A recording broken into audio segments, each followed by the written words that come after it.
దురానున్న చుక్కలే విన్నా గాని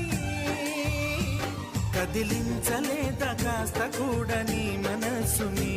పరదాలు దాటి ఒక్కసారి పలకరించవేమి అందరినీ ఇలా వెంటపడి అడగాల సరదాగా నువ్వే ఎదురైతే సరిపోదా నిద్రపోతున్న రాత్రి నడిగా గుడికి చేరిన గువ్వల నడిగా